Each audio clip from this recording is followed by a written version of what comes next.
Donc, je vous présente aujourd'hui la grande tendance se loger, investissable et cruciale pour l'économie et la société de demain. Donc, nous avons choisi d'aborder l'enjeu majeur de la décarbonation du bâtiment, qui représenterait un investissement d'environ 600 milliards de dollars par an à l'échelle mondiale d'ici à 2050, via deux angles.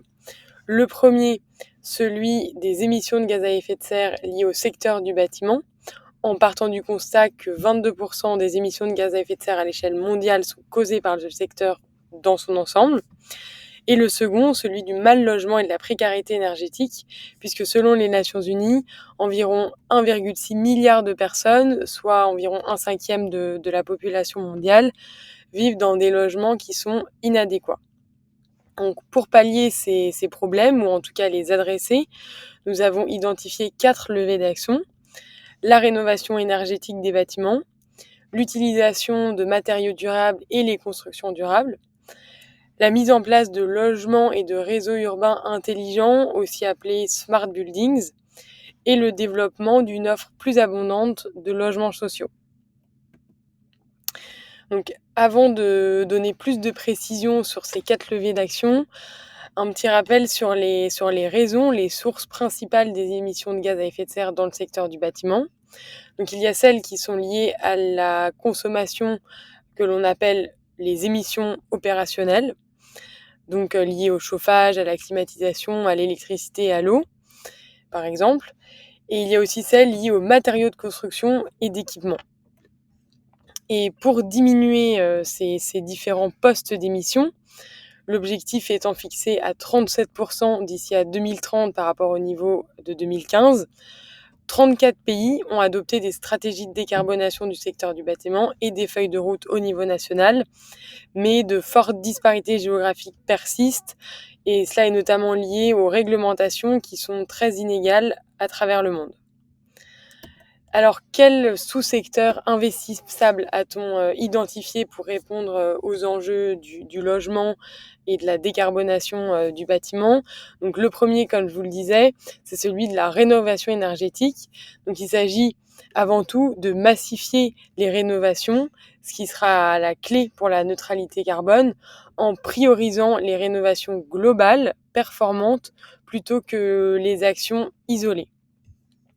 Deuxième sous-secteur investissable à nos yeux, c'est celui des matériaux et des constructions durables, puisque l'utilisation de matériaux biosourcés et à faible empreinte carbone est essentielle.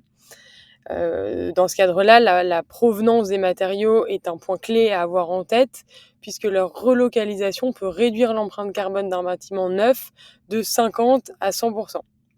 Et d'ailleurs, on observe une belle dynamique dans ce sous-secteur, puisque les alternatives au ciment, notamment, sont en croissance rapide, et que l'utilisation du bois dans la construction est de plus en plus prisée.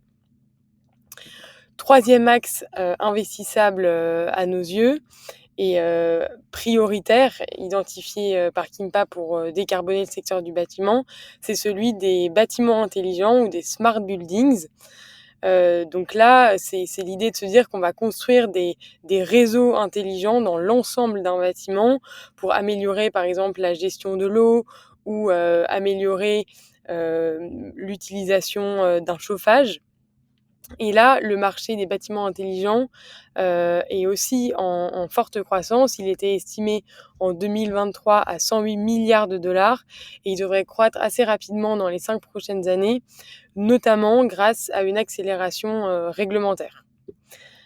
Enfin, dernier sous-secteur d'investissement identifié par Kimpa dans cette tendance se loger, c'est celle des logements sociaux. Puisque le marché, si je puis dire, du logement social est sous tension. Et dans ce secteur, les initiatives locales et privées ont un rôle clé à jouer. Il y a d'ailleurs une statistique assez parlante, puisqu'en 2024, seuls 2 pays en Europe couvrent la demande de logements sociaux. Et donc crucial d'accélérer le développement des logements sociaux et de participer à son financement. Et donc les investissements de Kimpa dans cette grande tendance se loger se concentrent sur les entreprises innovantes et engagées dans ces 4 axes. Par exemple, en 2024 et en 2025, plusieurs de nos clients ont investi dans des projets de création de logements, notamment sociaux, en ossature bois, via un promoteur engagé et qui s'approvisionne localement, qui s'appelle les Constructeurs du Bois. Donc vous trouverez plus d'informations sur ces différents sujets liés à l'investissement dans le secteur du logement et du bâtiment bas carbone dans notre article, sur notre site internet et en nous contactant directement.